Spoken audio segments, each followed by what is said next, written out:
कैवल्याष्टकम्।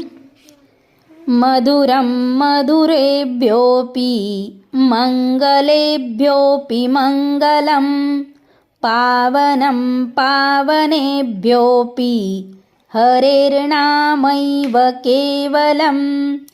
आब्रह्मस्तम्भपर्यन्तं सर्वमायामयं जगत्, सत्यं सत्यं पुनः सत्यं हरेर्नामैव केवलम्।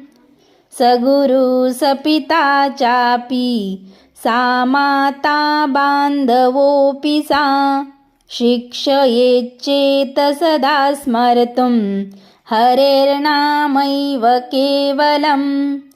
निःश्वासेन हि विश्वास कदा रुद्धो भविष्यति, कीर्तनीमयतो बाल्यात् हरेर्नामैव केवलम्।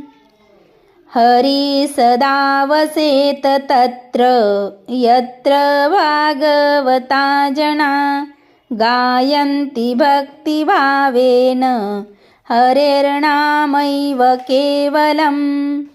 अहो दुःखमहादुःखं दुःखाद्दुःखतर यथा, काचार्थं विस्मृतं रत्नं हरेर्नामैव केवलम्।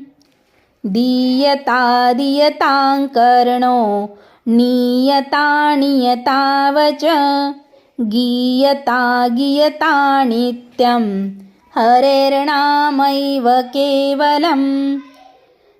तृणीकृत जगत्सर्वं राजते सकलोपरि, चिदानन्दमयं शुद्धं हरेर्नामैव केवलम्।